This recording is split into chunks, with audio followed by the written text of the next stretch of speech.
first time that Jasper told me, go and swim in the sea and stay. I said, what? No way. Came out of the water and thinking, God, I feel really good.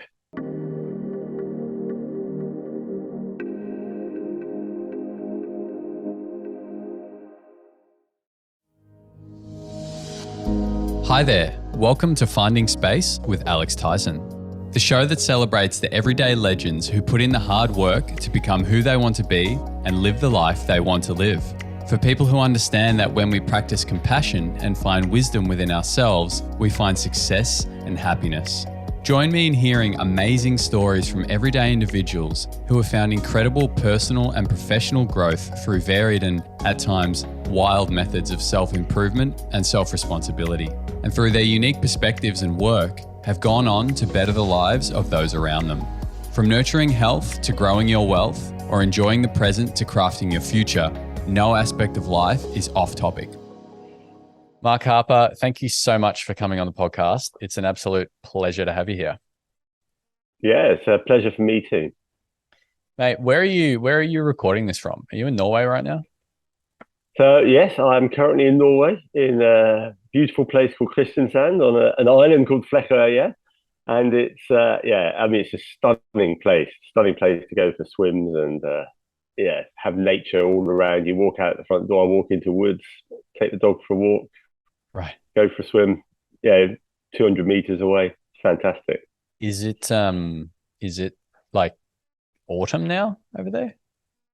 Yes, it's just hitting autumn. It comes a bit earlier than the UK. The leaves are still green. It's been a hot summer here. We've had a hot summer up in the northern hemisphere.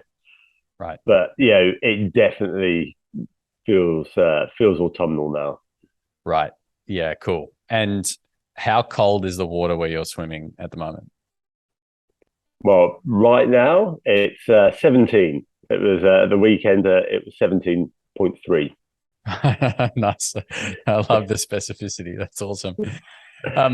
Okay, cool. So, I mean, we're obviously going to talk about some cold water today and cold water swimming and all that good stuff. But I'm curious, like, how did you kind of get into this space? Because it doesn't seem like a common path where people fall into cold water swimming and start getting into that as you have. Yes, I think it was a combination of factors that got me here. The first is my swimming. So I grew up swimming. That's my sport. That's still what I do for fitness. And then one summer, when I just moved back, I grew up in Brighton, which is a coastal place in the south coast of the UK. And one summer, I moved back to Brighton as a consultant anaesthetist, and I was complaining to one of my old mates that the swimming pool was shut for 2 weeks. I said, "Oh, try swimming in the sea." I said, the club has a sea swimming section. I didn't even realise that, and I was amazed as anyone else when it turned out they swam every day of the year. But anyway, I went along for a couple of weeks, and nearly 20 years later, I'm still here. So that's what got me into the cold water swimming side of things. Now, in terms of researching it, again, I guess it was just lucky circumstances. Is that I'm really into skiing. That's another thing I'm into. And in the middle of my anesthetic training, my postgraduate training, I decided to take 6 months out, just go and work in a ski resort. Just be a ski guide, nothing medical. And from that, I developed a research interest into hypothermia, because if you get cold during an operation, that's bad for you. So what we try and do as an anaesthetist is stop you from getting cold during an operation. Right. And then I started reading about this stuff of cold adaptation and how that reduces the stress response and things like this. I thought, well, we could apply that to our patients. There's a way of applying that to our patients, that they get used to the cold and therefore they have less complications. So that kind of, and being a cold water swimmer myself, that, and knowing how good it made me feel, I thought, well, there's probably quite a lot of potential in cold water swimming for health. And then I sort of started gradually bringing them together. That fascinates me. So how do you prepare a patient to be resistant to getting cold during an operation? Like, what does that look like? So for us, as an anaesthetist, there's limited amount of what you can do in the hospital. Yeah, I've written the paper on it, but ideally, I'd love to sort of prepare them pre-operatively. Yeah, it's kind of prehabilitation. So you'd get them to do a cold water swimming course before they had their operation. But what we can do in the hospital is there are these special jackets where you can blow hot air through. It's basically you attach a hairdryer to these jackets, which has got loads of tubes that it blows hot air through. And so the best thing is to warm people up before they have an operation, because that's what very physiological reasons that's really effective at stopping them getting cold. And then during the operation, again, you need active heating, and that involves either these hairdryer blankets, as it were, or we get special mattresses, like old electric mattresses, but a bit more sophisticated. And any fluids, any IV fluids we give them, we warm them to body temperature as well, and that prevents loss of heat. And are we talking like quite serious operations? Yeah, I mean, basically, the longer you are under anaesthetic, the more chance and the more serious operation you have, the more at risk you are from the complications of hypothermia. I mean, problems have been shown that more blood loss, more blood transfusions, more infections, things like this. So you get serious complications, and the more invasive the operation, the more likely you are to have complications. Yeah, interesting. Okay, and so from that, you started exploring then more cold water swimming, that sort of thing, in your own life? Well, as I say, I started getting into it. So these two things kind of happened. I started swimming kind of at the same time I started researching what we call perioperative hypothermia. But it was the kind of bringing them, they sort of gradually merged. And my Ph.D. is in perioperative hypothermia, but now for the last 5 years, maybe 10 years, it's been very much moving towards using exposure to the cold as a therapeutic intervention. And the thing is, hypothermia is always bad for you. Hypothermia is bad for you during an operation. Hypothermia is bad for you when you go cold water swimming. What's good for you is that exposure to the cold, that bringing that physiological challenge. That's what's good for you. But to stay in too long and get cold, that's going to be bad for you. So then it was, as the story goes on, I was in the pub one night. I like to sometimes once a week, maybe once every 2 weeks, I get a chance to nip into the pub on the way home, read the paper, read a book, right. 2 pints on my own in a corner. I just love it. And then one day on my way home, I read this article in the newspaper, in the Guardian newspaper. It wasn't anything medical, but what it said was that it put forward this theory that that depression is kind of an allergic reaction. That's what it said, and that it's due to inflammation. A lot of depression is linked with inflammation. I thought, oh, look, what I know from my reading about cold water adaptation and what I've written about, because this is also excess. We need inflammation. It's our first line of defense, really. Yeah. But we don't want too much of it. We want physiological inflammation, good inflammation, not pathological inflammation. Yep. And so that's what we don't want too much. And operations tend to give us pathological inflammation. And if we reduce that, we can reduce complications. And the same, I thought, well, if cold water swimming reduces inflammation and depression is linked to inflammation, and I know how great I feel, that's why I kept swimming, how great I feel after a swim, maybe we could link the two together and treat depression with cold water swimming. I mean, that's big. There's a lot of flow and implications from that, right? And so, okay, so what are the, absolutely, yeah. So what is actually happening then if we get into the literal response? You're going for a swim in the ocean. What's happening on a physiological level, and how does it start to link in and help reduce inflammation and these sort of things? Okay, so you get your first reaction is you put your body in the water. What it gives is a really strong sympathetic response. This is a stress situation. Your body goes into a fight or flight mode. So your blood pressure goes up, your heart rate goes up, you release stress hormones, all that kind of thing. Now, so that's pretty straightforward. But what happens if you do it regularly? And you really don't have to do it that regularly. And it doesn't take very long, but you start adapting to that. So that response is not as strong. So there's not it gets rid of it. You don't want that. But what you want it to do is stay in that physiological zone rather than hit that pathological zone. And what adaptation, which is probably 3 to 6 immersions in water less than 20 degrees centigrade, then you see the adaptation. So your peaks go down and your baseline level of inflammation or stress, however you want to put it, that goes down. And so you spend more time in the physiological zone and less time in the pathological zone. So that's one thing. The other thing that's important to point out is cold water can have an effect on the parasympathetic, a direct effect on the parasympathetic system, which actually reduces inflammation over the short term. And that is by putting your face into cold water, put your face into cold water, that sets off the dive reflex, what you see on the front of the Nirvana album covers. Babies underwater, sets off this reaction. And that gives you an acute reduction in inflammation from parasympathetic stimulation. Yeah, fascinating. So are we if we're in the water for say 8 minutes or something, 10 minutes, do we actually transfer from that initial, like being in sympathetic nervous system response initially? Do we then slowly kind of transition being into more parasympathetic after a period of minutes? Not quite. What happens?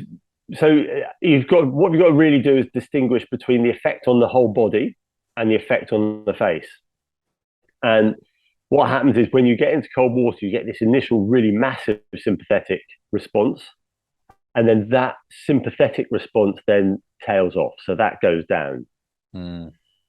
And what you're getting, the parasympathetic thing is completely separate, really. That's just the face. And this is one of the reasons I recommend people go in with their body first. And then when you get over that as well, I think it was like recombobulating. You go in, you get that initial shock. And then after 30 seconds, a minute and a half, depending on how cold the water is, it's like, oh yeah, I can think again now, Yeah. And so you get over that massive sympathetic response, and then you can bring in the parasympathetic by putting your face in the water.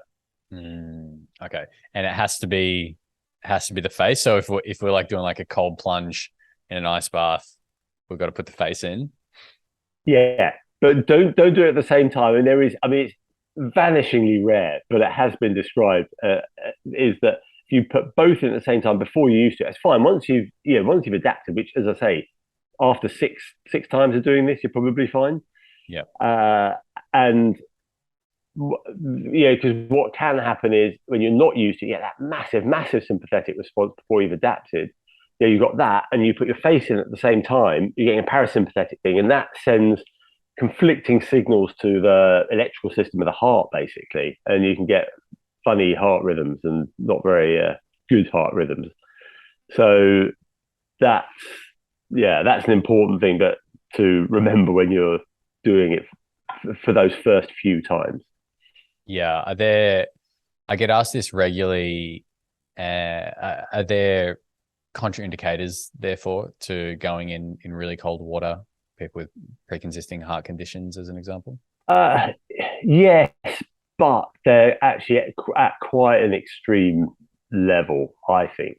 They're rare conditions like cold urticaria, which I wouldn't go into. But then essentially, if you are healthy enough to get yourself down to the beach, walk down the beach, get in the water, get out of the water, dry yourself off, get back up the beach, you can get in.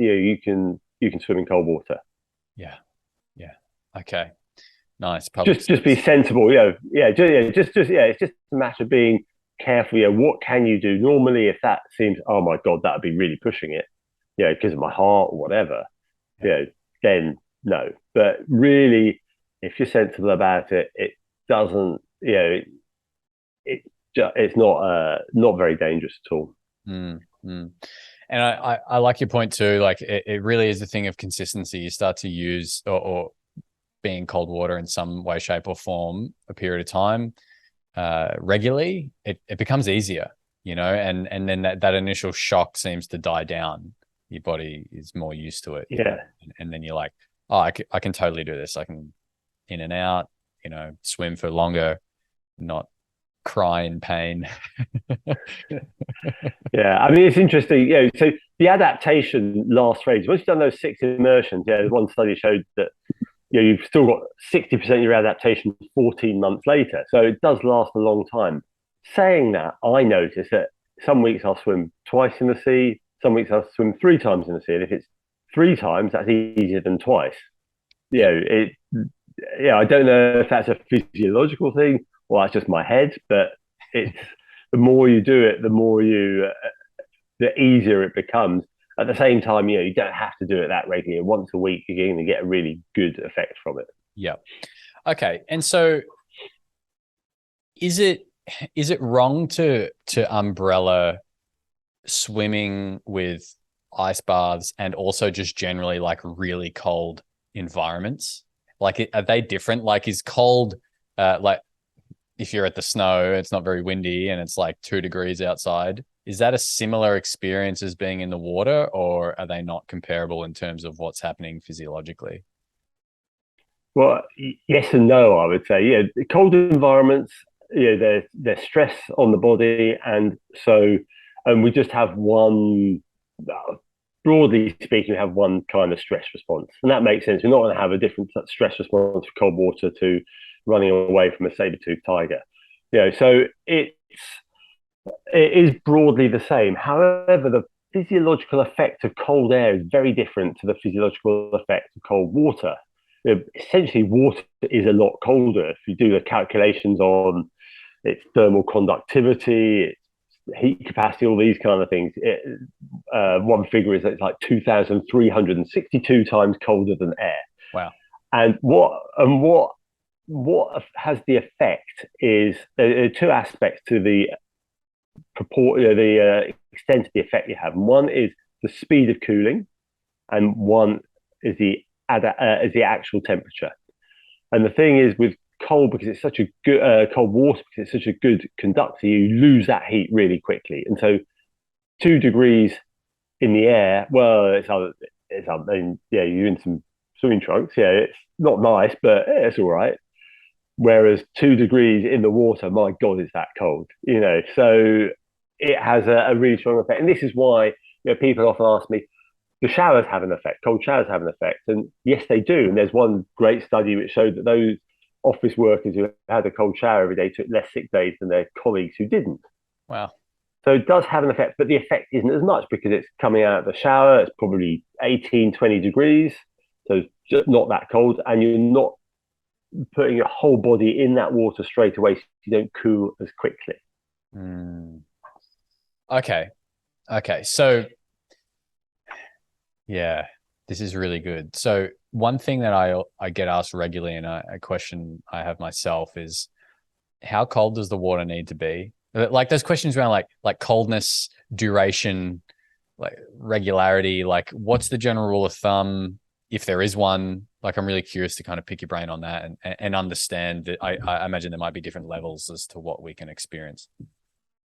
Well, so you talked about ice baths just a minute ago. So ice baths are very, very cold, but you don't need to go into an ice bath to have an effect. Thing is, at 20 degrees centigrade, water at 20 degrees centigrade, you get what maximal vasoconstriction. So in other words, your blood vessels in your skin and whatever just shut down as much as they can do. Now, this isn't an end in itself, but what it shows is you're having a big physiological effect at 20 degrees centigrade. So anything below 20, you're having a good effect.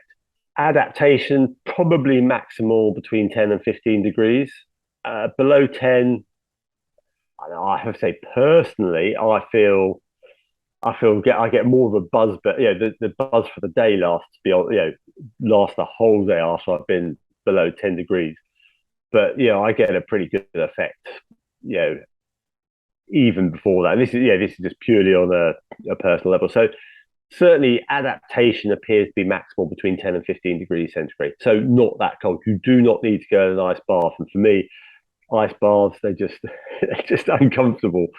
And and uh, for me, it's also about this has got to be about the fun of it. And so I don't want the discomfort. So I always below 10 degrees, really. I always wear a hat anyway. That's just one of the club rules. It's obviously not in the summer or something like that. But when I'm out swimming with the club or whatever, I'll wear a hat, and that really helps because your head does lose heat very quickly. It's not there's that classic study. So you use 95% of your heat through your head. Yeah. That was in a study where they were wearing full immersion suits, and it was only their head that was exposed. However, you do lose heat more rapidly through your head, and of course, you don't want your brain being directly cooled by the water. Mm. Then I'll also wear gloves and shoes. It doesn't make you just get your body in. It's painful, not on my feet and hands. I don't want that. so it doesn't have to be that cold. And below 20 degrees, you're really gonna have a good effect. No need to get in an ice bath. Then how long? You just don't have to be in the water that long. And a lot of studies do it where they've shown adaptation by just going in once a week. So you have that again. As I say, I suspect you get more out of it if you do it a bit more regularly. But it's like the Pareto effect, the 80-20 rule. If you do once a week, you're getting 80% of the effect, 80% of the effect with 20% of the effort, and that's again with the temperature. I think there's no value in going below 10. I do because that's what the water temperature is. If you sort of mean, in an ideal world, I'll be swimming sort of 13 to 15 or something like that, that all year round.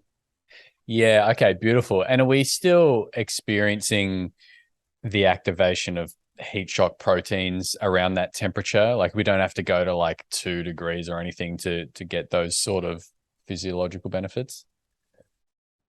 That I don't. Well, this would be cold shock proteins at this point. Yeah, the heat shock proteins. Sorry. I'm in sauna land. Yeah, cold shock proteins. Yeah, I know.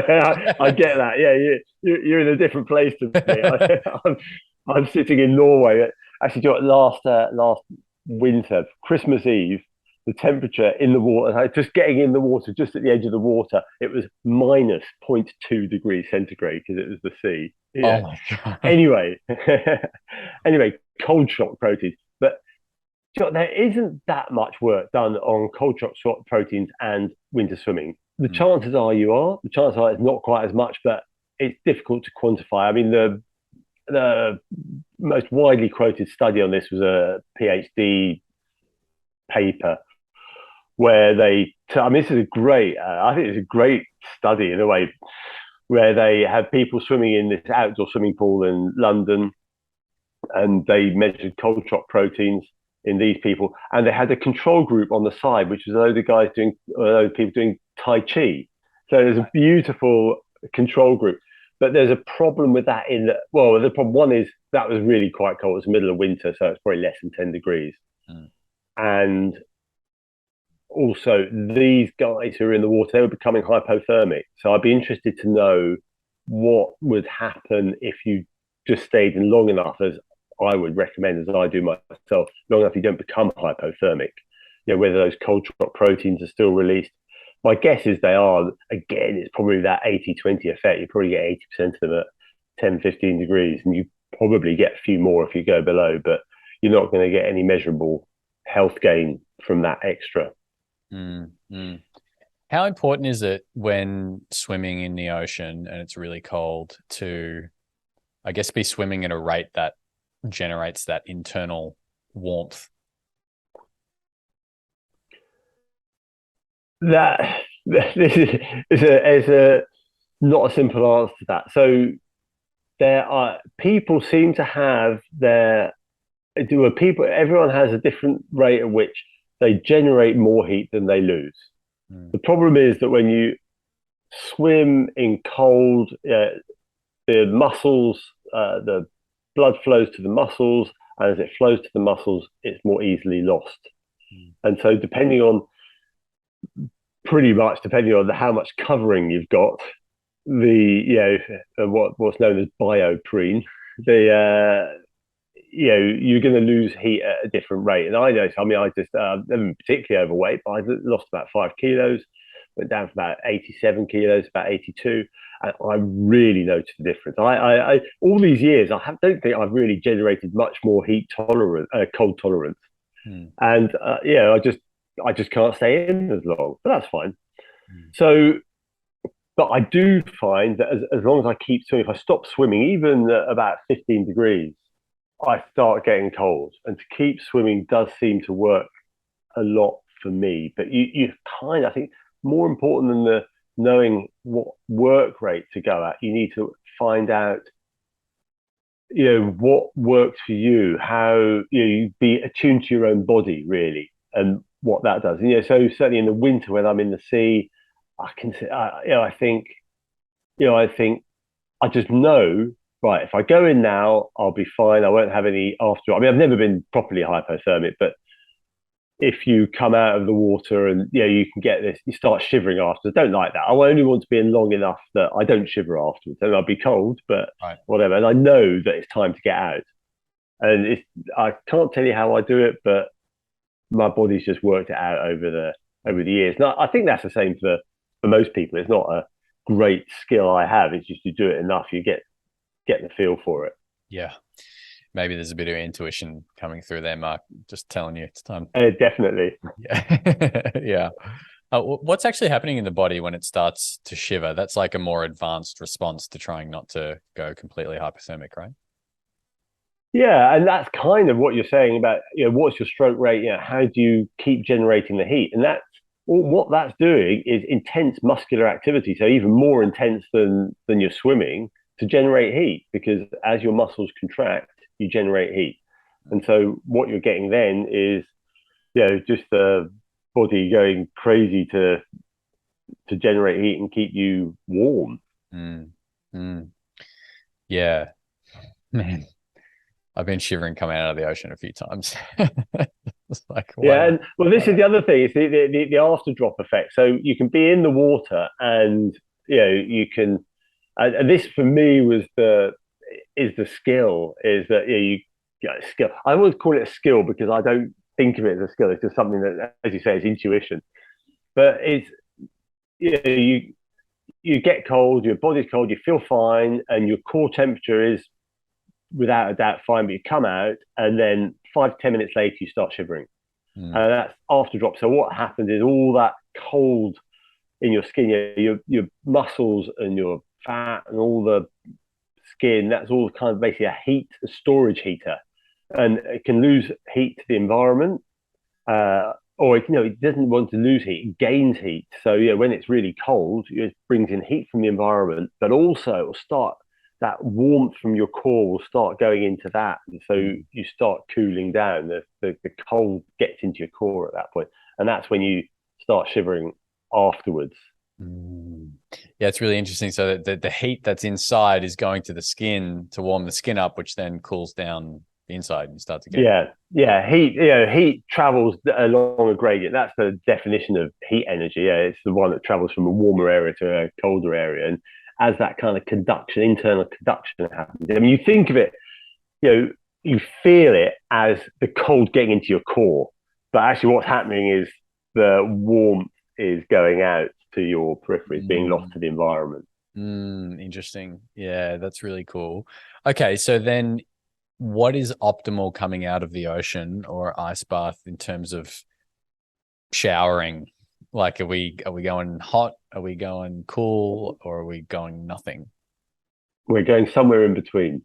So the first thing is to get dry. Because with water on the skin, that enhances that conductivity effect. That enhances the loss of heat. Because I say water loves heat. It will draw that heat out of you.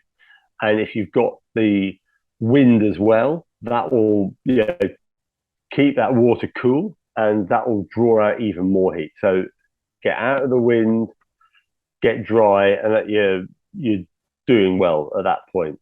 In terms of a hot shower or whatever, I love a shower after I've been in the cold, but not too hot. I start very, very lukewarm, and I've swum hundreds and hundreds of times at the club over the years. I know hundreds and hundreds of people who've swum there, and it's not a problem.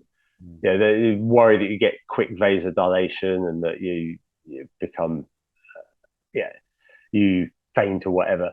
In my experience, it must have happened somewhere, but it's just vanishingly rare. So, but I think more of a problem is if you come out and you get in a hot shower, is that you can damage the skin, because normally what happens is the skin takes the heat away, excess heat away. So a nice hot shower, you've got all that blood flowing through the veins, it takes the heat away. But what's happening? None of your vessels are working as the number one physiological response. None of your blood vessels are working. So you just put it on there, the heat stays on there, and it can damage the skin. So you're more likely to get a scald from that. And so, and that's why saunas are good as well, because air, say, not as warm. You're sitting down in a sauna, that's good. It is as warm, but you know what I mean? It doesn't have that same way of hurting the skin. This is why we use it in the operating theatres. It's extremely safe because it's got this low thermal capacity. And then you go into a sauna and then you slowly, gently warm up that way. Okay, so going from like cold water into like a spa may not be a good idea, like a traditional spa. Really hot one, yeah. But you can, again, if you're sitting down and you've got to be careful. I think for me, it's the burn injury. If you're sitting down and it can just heat through in a jacuzzi or whatever, it can be all right. But you don't want to go in too hot, because the risk of burn injury from that. But sauna, that's great. Yeah, nice. Okay, so earlier we talked a bit about depression and anxiety, and you'd kind of linked that in with the reduction in inflammation. What else is happening when we're in cold water that is helping with that? And why is it that there's this kind of anecdotal experience of people who use cold water as a tool regularly just seem to be kind of happy? Like, what's going on there? Yeah. So, well, I suppose what got me into it was it was bringing those two things together. It was this reading about this link with inflammation. So that gave me a kind of pathophysiological basis for why it might work. But the other thing was my own experience. That first time that Jasper told me, go and swim in the sea and stay, I said, what? No way. It was, I remember coming out of the water thinking, I've been for my swim. I love my swim. It's what keeps me going. But I came out of the water and thinking, God, I feel really good. And, so even without being depressed, suffering from depression, it has a really positive effect on mood.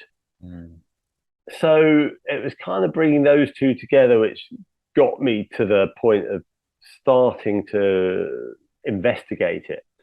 But then that, I think, is a lot of that is down to that sympathetic reaction. It's the adrenaline, it's the noradrenaline, it's a real buzz.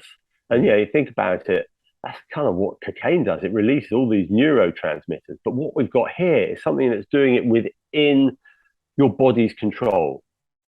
So, the feedback mechanisms in the body are working. You put something external in, the body struggles to cope with it. But if you do something like that, it's much more controlled, and the effect can be prolonged without the down afterwards. Essentially, it's quite interesting. So, one of the story, the first patient we ever tested this theory out on was for a television program, and the presenter, Chris Van Tuken, he said to me after he'd been in for the first time, God, this was a drug, they'd make it illegal. And anyway, so you're getting that. So that's one thing. So you're getting this physiological response, which is just a real buzz, and I think that's what keeps me going. When it's really cold, I'm buzzing for the whole day. But in a really nice way. Mm. On top of that, the thing about swimming in the ocean is you've got a whole load of other factors that we know are good for you. I mean, you've got exercise, and you don't need to do much exercise. Talking about walking down the beach and back. There's one study that showed people who walked up 3 flights of stairs every day had measurably better cardiovascular health than those who didn't, controls who didn't. So, obviously you can do more than that, and more than that's better, but it shows that you really don't need to do very much to have a good effect. And so walk down the beach, get in the water, come out of the beach, walk up it, you have done some exercise. And do a bit more, that's fine. So you get the exercise. You also get this sense of belonging because you become part of this group. I say you should do it with other people. It's a safety thing. But also it's so much more fun. Certainly when the water gets really cold, it gets more fun, and it's more necessary for safety. So one of the feedbacks we get from our courses, from our studies, is people just come out of the water and they're laughing. There's one guy I talk about in the book who, one of the things he loved was just watching people's faces as they went in, and then watching their faces as they came out. So you get a real sense of community, and we know this is important. And actually, my sister-in-law said to me, she's not a cold water swimmer, but she's an ultra runner. And She said what they love about ultra running and that group, that is that, when they talk to people about that, they say, oh, God, you've got to be mad. And that kind of enhances the sense of belonging, which is just so important to us. And also, you're outside, you're in nature. We know that works. You get blue therapy. Blue therapy is even better than green therapy. And put them both together, that's fantastic. So what we're doing is we're getting this whole package of benefits rolled into one simple thing, which is walking down the beach, getting in the water, having a laugh, getting out again. Yeah, sometimes we get so intellectual on trying to understand this stuff, and it's like, it's pretty fundamentally simple, guys. Walk to the beach, go for a swim, and get out. Go and be in and around nature. And it is fundamentally simple. Yeah. And it is fundamentally simple. And it is also, wow, we're getting all this in just one hit, as it were. And I think this is why people keep coming back to it, because it's one of the best things. One of my theories, and it's great to have your theories borne out in practice or in studies, was that people would, it's a sustainable intervention, if you like, because when you get into the water, once you start doing it, you feel so good afterwards, you want to go back. And that group thing is really important. That was important for a lot of people in the studies, again, is that they didn't want to let the rest of the group down. But then once you're over that 3-4 times and you're really getting into it, then you stick with it. And after this, we showed 60 to 80% of these people, 60 to 80% of the people who've done our courses, they are still doing it 3 months later. And that's the extent of our follow-up. But I meet these guys, and I've met a few of them at the weekend, actually, that I've not met before. I spoke to on the phone, or I'd even interviewed for the book. And they are just so enthusiastic, and they're still there, and they are so grateful for it. And, in fact, 2 of them have now gone on to become chill coaches. So they joined in to become part of the system because they got so much out of it. Yeah, I love that.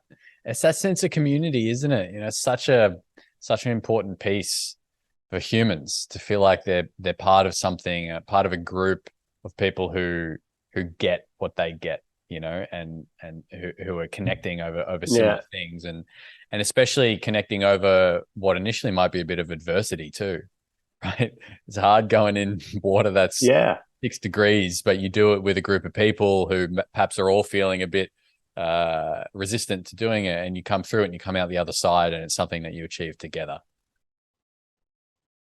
Yeah, and again, that's another thing that we get a lot of feedback on. Interestingly, again, going back to Sarah, was the first patient we tried this out on. I remember her saying as we were going into the water, or maybe it was just after, this is the hardest thing I've ever done in my life. And you can feel how great she felt about doing this, about overcoming that challenge. Yeah, you talk about, I had on your podcast, you have things about resilience, and this is really a lot about resilience as well. Yeah. Well, this is why I was so excited to have you on, Mark, because going into cold water is fucking hard sometimes.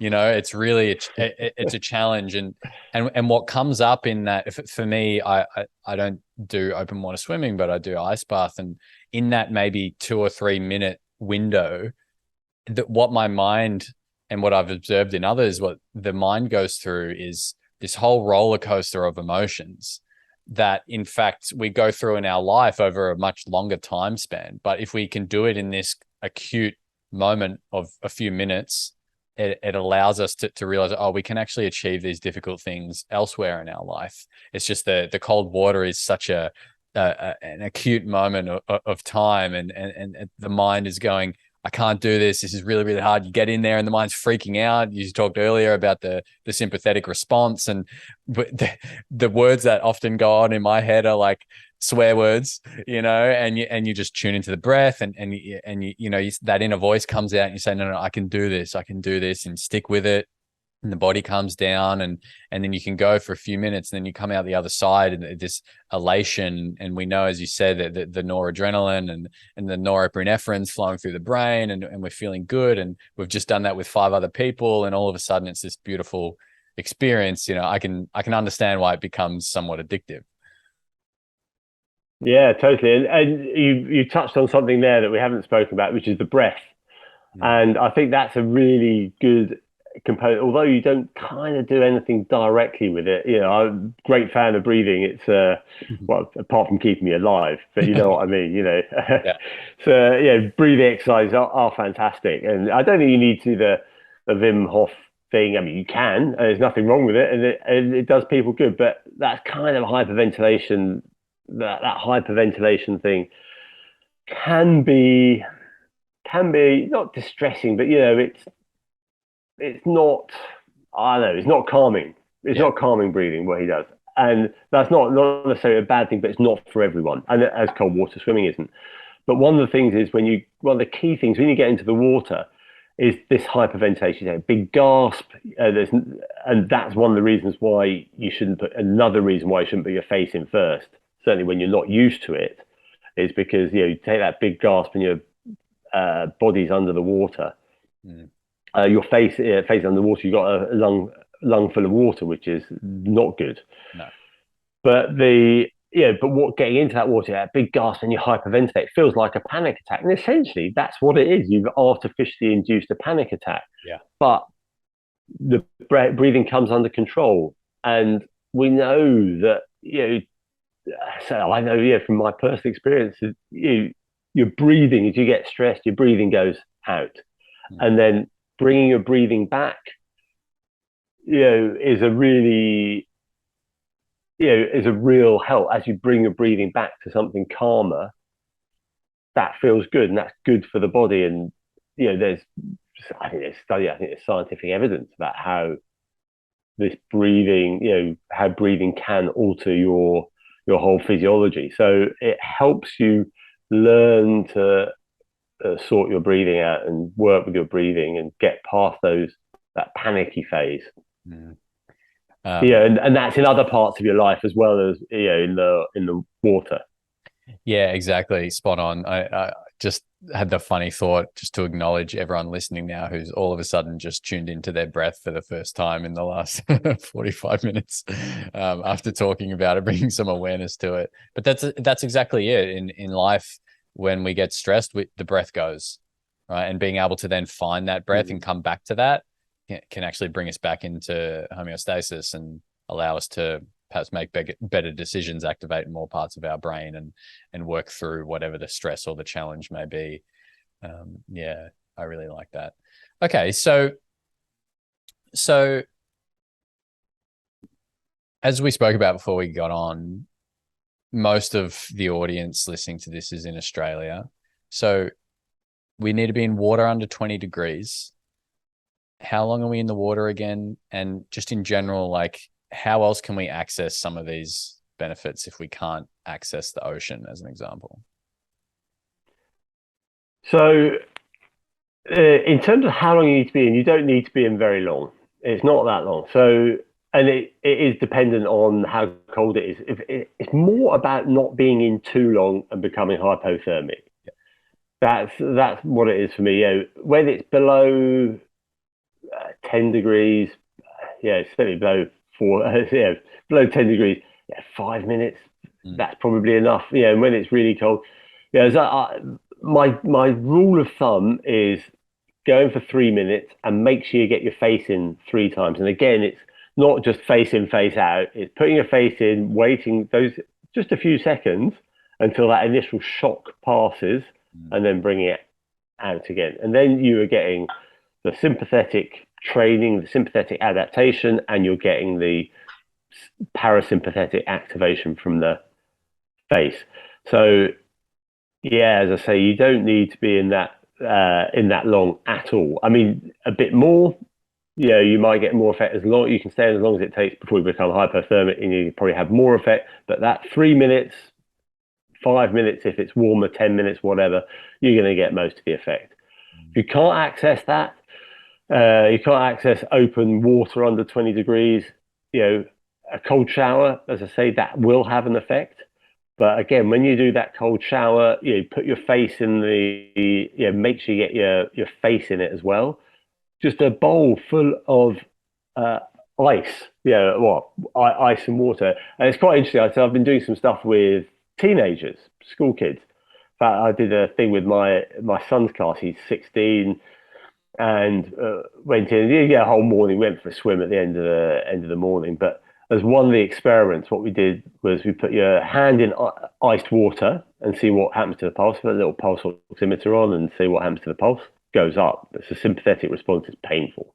Yep. We put a face in cold water, and interestingly, while their face was in the water, I mean, it's only 15, 20 seconds, whatever, not a long period of time. The pulse rate stays the same, and then he's brought the face out, you saw the pulse rate going down. So that's the parasympathetic kicking in, and that shows. Again, I love it when theory turns out in practice, because I was quite nervous. I thought, is it actually going to work? But it did work. So that shows that you just put your face in cold water, and that will ice cold water, and that will have an effect. I love that. And actually, one other thing. There's again, I'm not sure.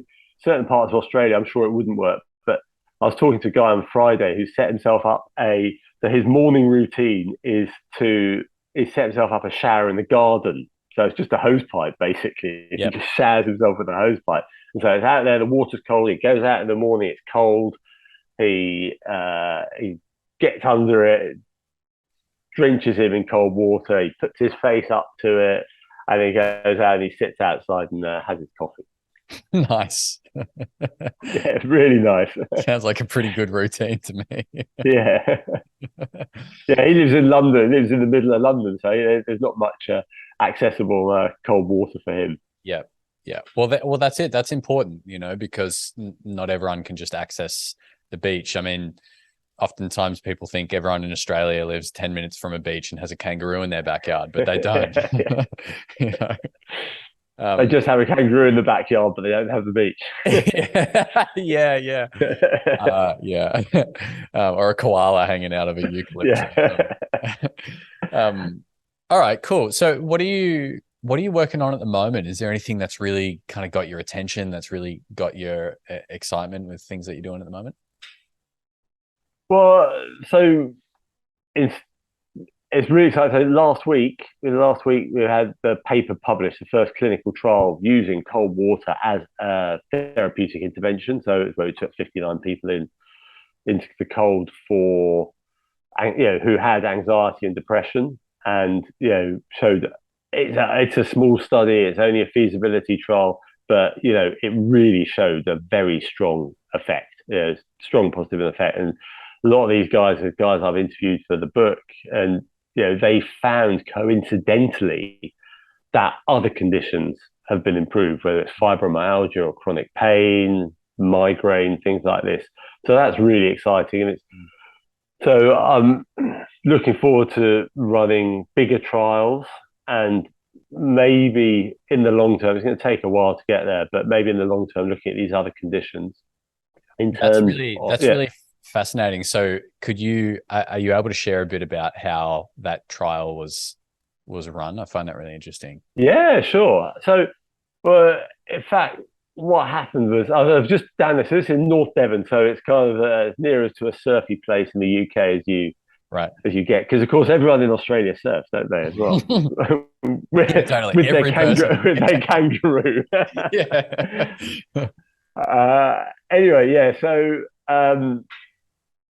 so I met this guy, Mike Morris, contacted me because he'd seen some of my stuff, read a bit about it, and saw TV programs and things like that we'd done.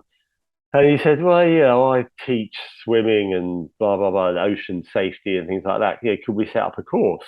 Do something. I said, absolutely. Yeah, he's a perfect guy. We can run it as a clinical trial. And he's so on board with that. So basically what happens now is he runs the courses and I run the research.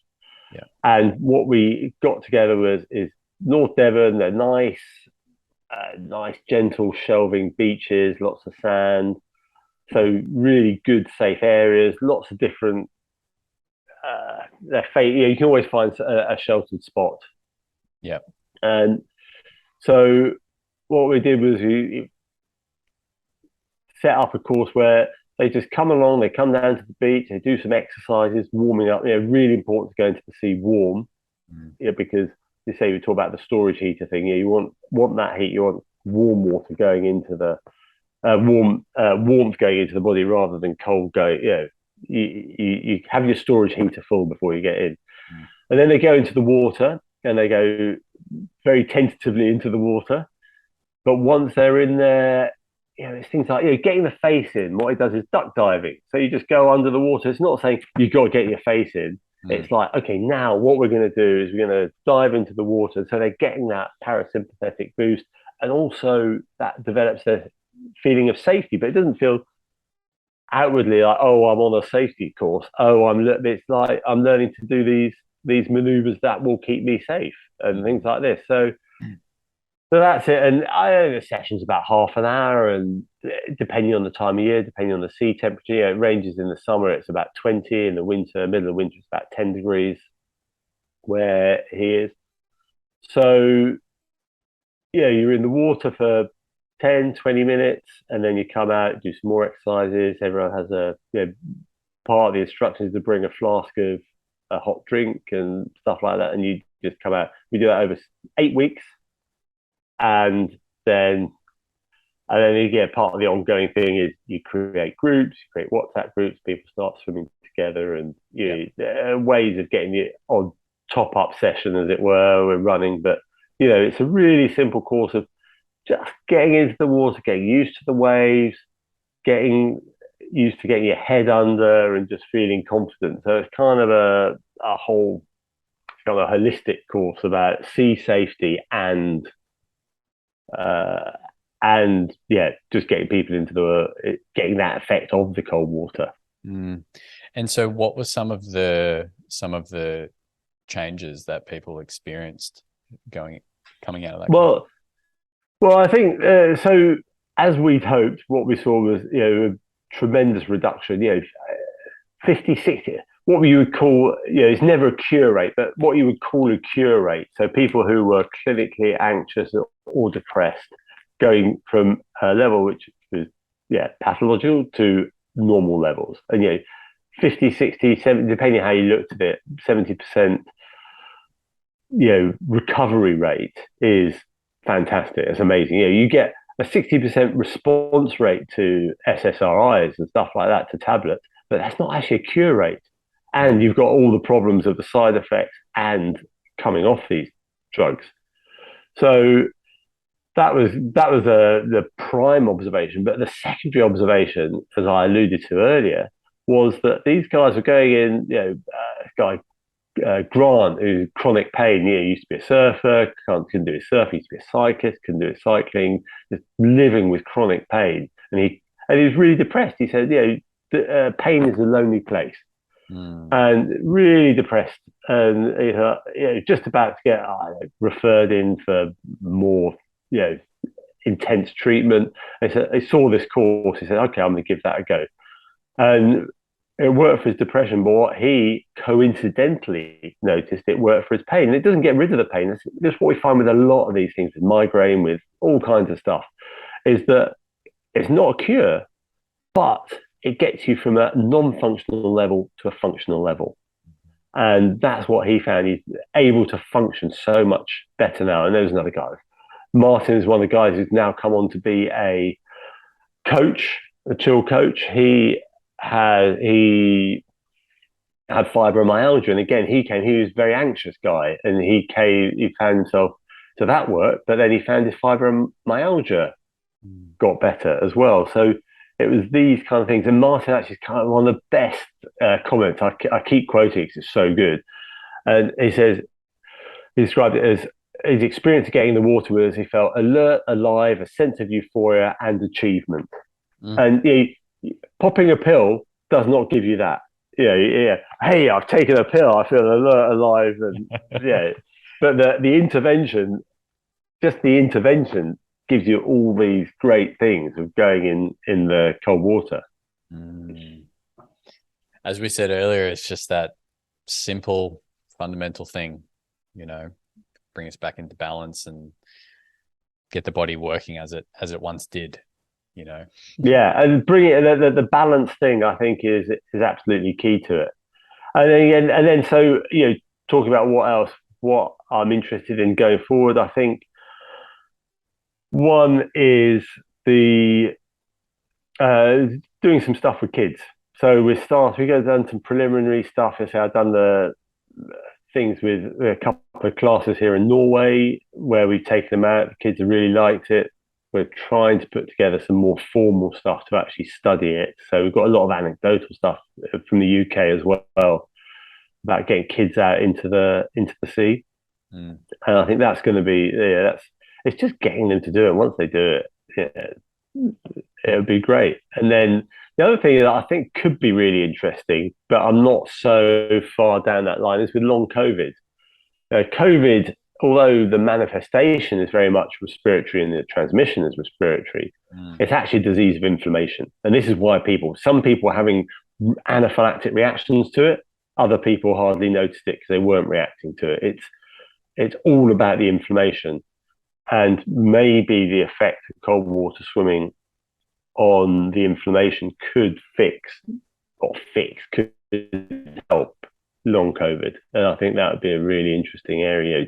Do some really good work on, for that, I think it'd be interesting to look at blood work, blood tests for inflammation and various things and see how that progresses. On the whole with this, it's been interesting. We've done a little bit on inflammatory markers, but for me, it's more important. The science is fascinating. I'd love to know the nitty gritty of what's going on.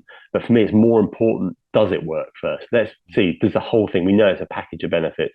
Does it work? And that's certainly our experience to date. Yeah, amazing.